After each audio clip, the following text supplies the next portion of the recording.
Hey y'all, it's Kobe R. Rice, and I'm back again for another weekly creative update.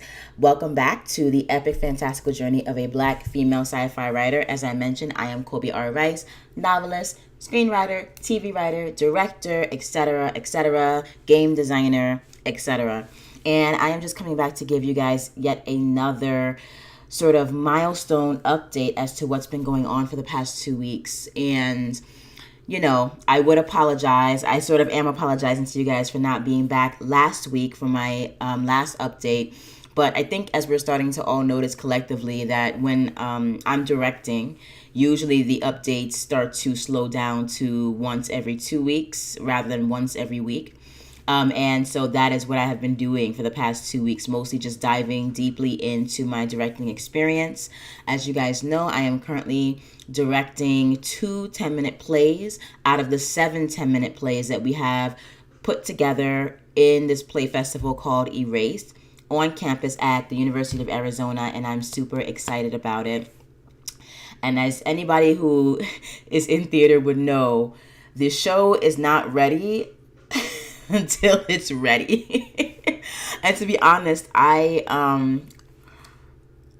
the show is getting sort of better and tighter each day, but it's just something interesting and magical about theater that the show could be a literal hot mess the day before opening, and then on opening everything is working almost perfectly. And I think that's really because everybody is snapped back into reality and realizes, hey, we need to get on top of our game, because people are watching.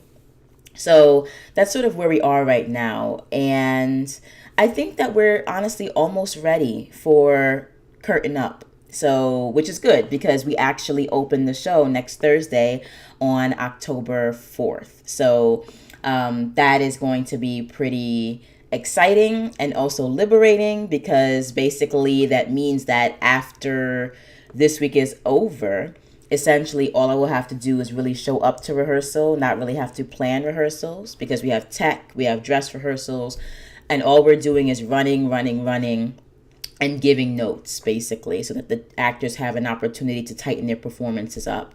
So I think we'll be able to get a good 6 to 7 runs, I'm hoping, between now and next Thursday's opening. So that's basically that, guys. I wonder who this is. Hold on a second. Of course, that's going to happen right when I start to record my podcast. Sorry about that, guys. Had to activate my do not disturb. Okay, so that's basically what I've been up to. Just directing these 2 particular plays. I'm not going to tell you the titles just yet. Maybe I already did. I don't know, but I'm not going to repeat it because I'm afraid of blowing up the secret. But that's what I've been up to. Also, just general graduate school stuff, teaching, grading. Nothing special about that, except, again, to be really honest, like I told you guys last podcast, the past, 6 weeks that I've been working on this project, I've pretty much prioritized and used deep focus on the directing opportunity. And as a result, the other graduate school opportunities and things I have to do sort of have taken a back seat. And that they're still getting done. They're just not getting done as quickly as they would be if I did not have a directing thing right now. So there's nothing really special to report there, nothing interesting. And let's see, what else? This is going to be a super short update because, to be honest, I've been focusing mostly on my directing thing, and that means that sort of other things are falling to the wayside. But I do have a small mini announcement that I'll get to in just a second. I've also been actively dramaturging 2 other plays in the play festival. As I might have explained to you guys before, we had dual sort of responsibilities for this particular directing experience, being that this is a new play development process. We were serving as dramaturgs for 2 of the 7 plays that we are premiering, and then we were also serving as directors for 2 of the other plays. So and we're not allowed to dramaturg the plays that we're directing or direct the plays that we're dramaturging. So I worked on 4 plays essentially this entire semester. It's just that 2 I served as a dramaturg for, and 2 I served as a director for. And that actually went pretty well as it could have gone, being that my time was significantly overloaded with both of those responsibilities. And I learned a lot. And yeah, so it's just another thing to add to my portfolio, which is great. Being that this is a creative achievements podcast, that is one of my creative achievements. So I'm happy about that. Also, as you guys know, we recently released the Uprising, 12 novel dystopian box set, which was really successful on launch. Unfortunately, it did not hit any number 1 best-selling lists on Amazon, but we did make number 3 and number 5, I believe, on 2 best-selling lists, which was really excellent and exciting. So that was great.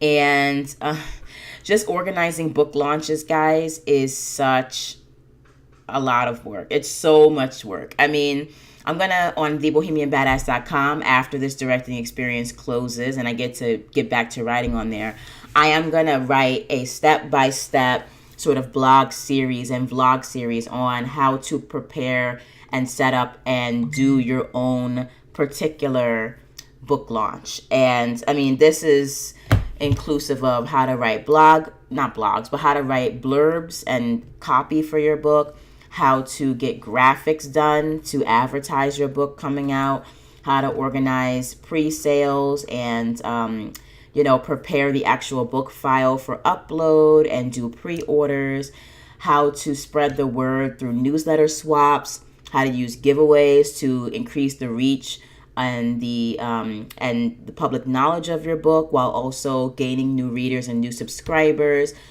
etc., etc., etc.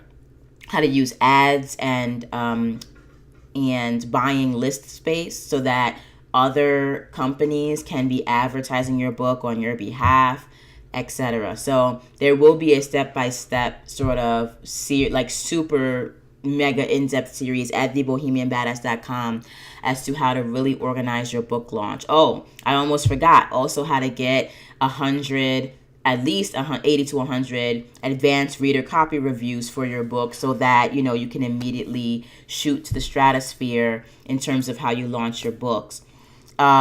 Because having reviews ready for other readers to read and get that social proof is very important. And so getting those on Amazon, getting those on Kobo, iTunes, and iBooks, Google Play, etc., and on Goodreads is really important. So there's always a step-by-step process and sort of this interesting spider-webby process by which you can have a really successful book launch. And I will have to be doing that for the next book in the Book of Ezekiel series, Hollow Point.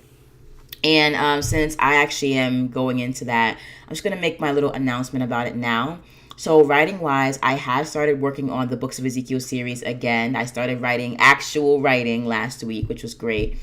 And I actually, because of this most recent launch of Uprising, where I included the first book of Ezekiel in that box set, I have been getting some really great read-throughs and some really rabid, excited readers who are just really excited about the series as a whole.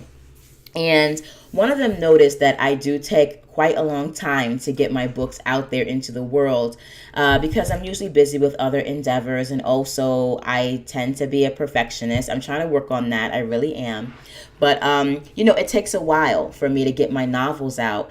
And one of my readers suggested that I release the Books of Ezekiel in even smaller episodes than I'm doing now, which I don't necessarily think I was resistant to, but I was actually surprised because I already thought I was aiming for smaller episodes, being that, the big ultimate plan for the Books of Ezekiel is to have 10 basically seasons, right? And within those 10 seasons, each one of those seasons would have 4 books. So the entire series is going to be a 40-book dystopian slash epic urban fantasy series. We're moving from a dystopian landscape to a more epic fantasy, urban fantasy landscape as the series goes on, which is why I give it those two tags. And, I thought that 40 novels as a whole would be more than enough, to cover the landscape of the books of Ezekiel. But then one of my readers who just is so excited to read what Zeka is going to do next and what's happening with Caleb and Koch and, all these other people, she was so excited to find out what's going on. She just said, why don't you just treat this episodically, like a TV series sort of deal? Sort of like what I was going to do anyway after the series was done. Or rather, while I'm working on the series, you guys know that I'm also developing the TV series Bible and TV pilot. Basically, I'm developing the TV franchise version of the Books of Ezekiel already. I'm already working on that. But in terms of how the novels themselves are written and published, this particular reader said, you just need to release these in episodes so that we can just stay, on point and up to date with Ezekiel and what's happening, in her world. So we won't have to wait, a few years to get the entire, 200,000 word tome that you're writing. And that really, really resonated with me, guys. I mean, honestly, I didn't even know what to say, to be really real, because I had already had my plans. I already have all the titles for my 40 books. I have the sort of general storyline for each of the book that I know what's going to happen. I have all the titles and the larger storyline for the larger seasons as a whole. But breaking this going from the seasons to the novels and then going from the novels to actual episodes was something I really hadn't thought about. And, maybe I should. Maybe I should do that, guys. So actually, which I'm actually afraid to say because I know you guys are tired of me changing this up every 5 seconds, but I'm thinking about breaking down Hollow Point, which is now almost 140,000 words, into 3 smaller installments. They're still going to be called Hollow Point, but right now I'm thinking about breaking it down, that whole novel down into 3 chunky episodes. Hollow Point Fraternity, Hollow Point The Steel Gauntlet, and Hollow Point Nom de Guerre. Okay? I'm strongly considering doing that. It's just I need a really neat and efficient and legible way of communicating the actual order of these books and the order of these stories. So this is just more about the short answer to my reader's concern is yes, a resounding yes. I have no problem breaking the Books of Ezekiel down into smaller, more digestible episodes. I would love to do that, but I'm also now figuring out how the marketing for the books will go, how the numbering of the books will go, and whether or not I should commission a book cover for each episode, and also how do I, when I'm ready to condense all the episodes into one novel and then condense a certain number of novels into one season, I'm trying to figure out how to communicate the differences between each tier of storytelling, right? Because at the topmost tier, you have the Books of Ezekiel in super broad strokes, 10 big seasons, right? Then at the next tier, it's the same story. It's just chunked down into 40 novels. And anywhere between 3 to 4 novels will comprise a single season. But now that I'm chunking those novels down into episodes, I don't know how many episodes there will be per novel and how to communicate that each of these 3 different tiers can be consumed either individually or collectively. You sort of run into the issue of somebody buying, episode 1 and then accidentally rebuying the same set of episodes because they see more Books of Ezekiel, but it's just packaged differently, So I'm trying to avoid that, but I will strongly consider how I'm going to make this work. I am very attracted to that idea. And I was so attracted to it that I actually already started Like I said, breaking hollow point down into smaller chunks. Now, mind you, when these 3 chunks of hollow point are completed, I will still combine them together into one mega novel, which is hollow point. But again, it's about making sure you guys know which episodes to buy in what order, so you're not out here being all confused, you know? So it's just about getting creative with the branding and the marketing of the series. But I would love, honestly, I would love to release, like a weekly episode or, like a monthly novel or something like that, where you guys are getting more and more, not information, but like a deeper, more nuanced, more engaging storytelling experience.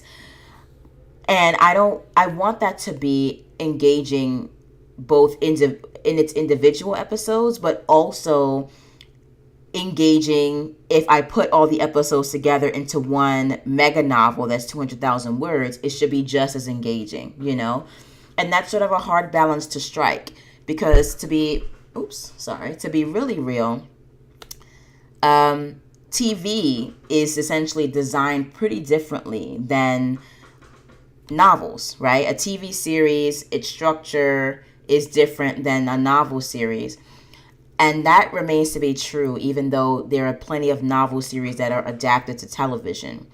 But there's some certain constraints and certain expectations of the television format that force the adapters of novels to do some different things. Like, for example, if you look at Altered Carbon, the experience you get when reading the novel is completely different, in my opinion, than the experience you get when consuming the TV series.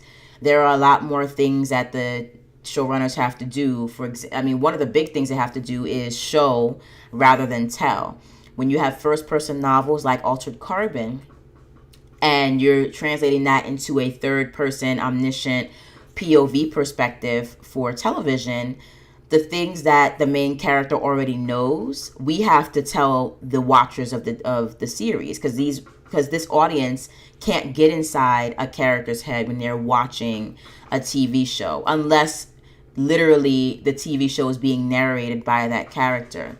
And that sometimes works, and other times it completely flops. So there are just certain things, is what I'm trying to say, that have to be taken into consideration when trying to translate one medium from another. So I'm not trying to treat the Books of Ezekiel in novel format in the exact same way that I would treat it if it were to appear in TV format. That would be a mistake. So I have to figure out essentially how I'm going to adopt certain aspects of the TV format and make it work for the novel medium that I'm using.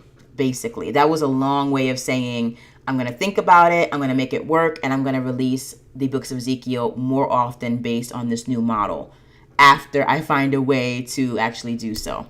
So that is the big news when it comes to the Books of Ezekiel. Basically, more books faster is the plan. Now, hopefully I'll be able to, in the midst of everything else I have to do for graduate school and for my life, I'll actually be able to do that. We will see. Because as you guys know, this is the big semester where I have to finish the grand majority of my master's thesis. I have to do my master's report over winter, and we actually just got the guidelines for both just yesterday in the email. So that's very much on and popping. As of next Monday, essentially, I go back to working on my thesis a little bit every single day. And so that's a real part of just how I need to operate and the things that I have to do in order to graduate from this program and get my degree. So I have to fit all of that in with my graduate school classes, with my teaching, and then with the fact that I have to finish, or I want to finish and publish Hollow Point by the end of this year. For sure. Having said that, because I've chunked Hollow Point down into 3 separate parts, the first part is essentially almost done, which is great. I think I need maybe about 20,000 words max. That will bring that particular novel up to about 100,000 plus. And there's some really great stuff there. I mean, I love it.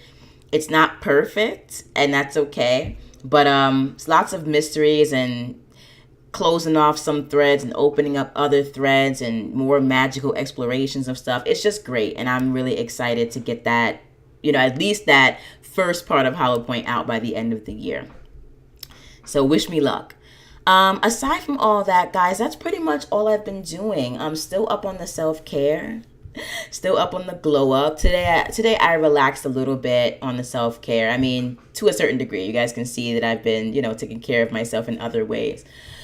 But that me doing extreme deep self-care has been the one thing that has allowed me pretty much just 1,000% to glide through this first month and a half of the semester. And I am super happy with what I'm doing for myself, self-care wise, and how I have been able to really strike a balance with graduate school to the point wherein, and this is not a this is not a critique on anyone else, but I'm just thinking about this. I have literally at this point stopped understanding why others around me are super stressed. And I'm not trying to, again, be condescending or be deliberately disconnected or anything like that. But it's just, once you put yourself first and prioritize your own self-care, I mean, everything pretty much falls into place. Now, for me, taking care of self not only just means treating myself well and sleeping and resting and listening to my body, but it also means blocking out certain voices and influences. So, and that doesn't make me the most popular person in the world, but it does make me the happiest person in the world right now. And, sometimes we're not able to take the full steps necessary to really take care of ourselves. And taking care of yourself is not just about the physical. It's not just about eating right, exercising, or like doing your nails or whatever. It's also about the mental and the emotional. It's about boundaries. It's about loving yourself enough to know when you need to let go.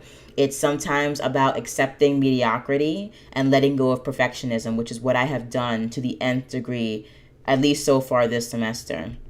And I'm not going to say that I'm just amped to tell you guys that I've embraced some level of mediocrity, but it's just what I've done. I don't stress out over homeworks really so much anymore before I hand them in. I just get them done and I do my best and I contribute what I can to my class. With my grading, I try my best to get that done at a pace that's reasonable, but it doesn't have to be perfect, and I'm okay with that. If I set a deadline for myself for a Sunday and I don't get to it, I have no problem extending that deadline for myself to the next week. That is not a problem for me. So,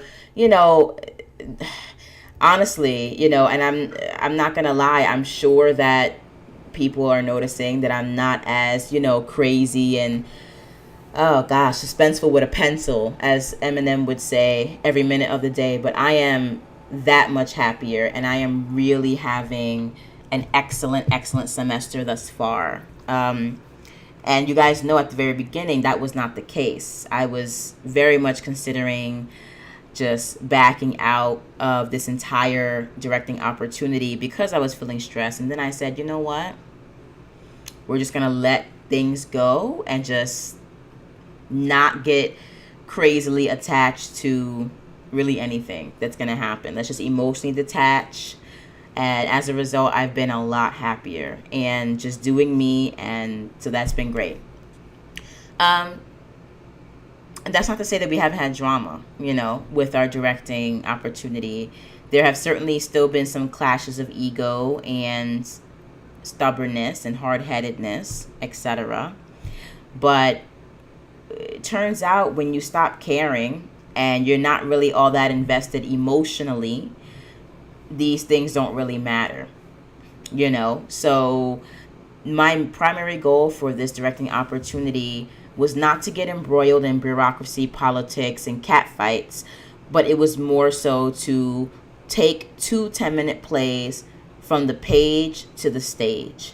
That's one thing that I wanted to do. The second was to take an actor or actors that were less experienced and give them one-on-one attention and give them some more one-on-one experience with working with the director and developing their acting skills, developing their script analysis and character development skills, just to develop them more, just to be a positive influence in the development of their artistic actor spirit.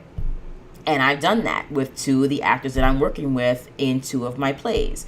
And I'm not saying that, I'm like this acting coach or director that's going to launch careers into the stratosphere, but I definitely see growth in both of the actors that I've been working with. And because I'm working with 5 total. And so, 2 of them were really the ones that didn't have much experience. And I feel as though I have been one of the positive influences in these actors' lives to help them go from point A to at least point B. And that's all that I can do, And I'm happy about that. And I learned a lot about directing. I got a lot of great notes. I learned a lot from my colleagues. I learned a lot from my superiors. I learned how to put together a director's concept. I learned how to be a mediator and negotiator as a dramaturg between a playwright and a director. I learned how to listen more. I just learned so much from this experience, and I just really enjoyed the process of learning. And I feel like my pieces are really strong as a result of all the effort and time that I put into this, and as a result of me not being so uptight and worried about the outcome and focus more on the process rather than the product. So that is basically all I have to say to you guys. I don't even know what I'm going to title this podcast because it's so short and so zen. But that's where I am right now, and I'm really happy. I do want to let you guys know ahead of time. I just want to sort of give you guys a couple of heads up that I am super late on my second quadrimester creative achievements wrap up. So basically, that means that I'm supposed to be giving you guys an entire, probably like 2-hour podcast is what we're talking right now, on all the things that I've achieved creatively from the month of May all the way to the end of August. So from May 1st, 2018 to August 31st, 2018, I owe you guys that update on my creative achievements and milestones. And as a part of that update, looking back, I will also be looking forward and telling you guys what my goals are for this quadrimester, which started on September 1st, 2018, and will be ending December 31st, 2018. And there are a lot of things I have to do in the next literal not even 3.5 months. Oh my goodness, 3 months, because October 1st is on Monday. So, thus far, I have been making some good progress. A few of my goals for this quadrimester is to have dramaturged successfully these 2 10-minute plays and have directed successfully these 2 10-minute plays. And that's it. So I hit 4 creative goals in this 1 month alone. And I have a bunch of other goals coming up, including all the projects that I talked to you guys about before. There's a horror story novella I have to work on for October. There is the co-written novel that I have to work on with my writing partner for that urban fantasy box set that is aiming for the USA Today bestsellers list. That's coming up. I have to finish Hollow Point, at least the first major installment of Hollow Point this semester. And then I also have to start thinking about and brainstorming on the next 2 novellas for the 2054 series. As you guys know, we released the 2054 anthology a few months ago and was hugely successful. Got my first few bestseller tags, and that was amazing. And we will be continuing the 2054 universe for 2 more volumes. So there are 2 more installments to that. And as you guys know, every single novella or story I write is the beginning of a new series, or either the continuation of a current series. I do not like letting intellectual properties go to waste. So there are a lot of different intellectual property projects that are on my slate right now that I have to really focus on getting off the ground in the next 3 months, along with finishing up my grading for the whole semester, finishing this class successfully for graduate school, and then also finishing a really crappy rough draft of my master's thesis. And at the end of all of this, I have to then finish up my master's report. So there is going to be a lot of writing. I'm going to need a lot of energy, a lot of sleep, a lot of smoothies, and a lot of eyeshadow. Okay, that's basically what I need to just keep myself together. But that's just a sort of small glimpse at what's happening this semester. There's still the Bohemian Badass that I need to launch and get on its feet, and that's still going to happen. I'm determined to make that happen. And then in terms of creative uni and learning more about my industries, I'm focusing specifically on developing my marketing skills, studying each social media platform like Pinterest, Facebook, Instagram, and figuring out how to use each platform for each of my brands and creating a really intense, in-depth marketing plan. So marketing is going to be the focus of my let's call it my extra academic learning process.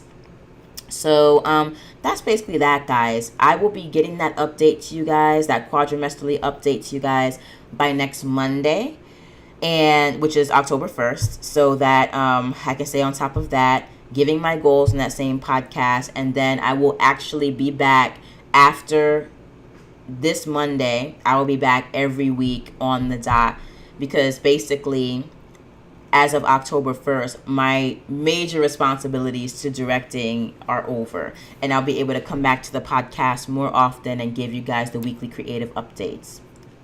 Okay, so great coming back to talk to you guys, and I'm feeling really zen and really good. Wish me luck. Actually, tell me to break a leg, because apparently wishing me luck is bad luck in the theater.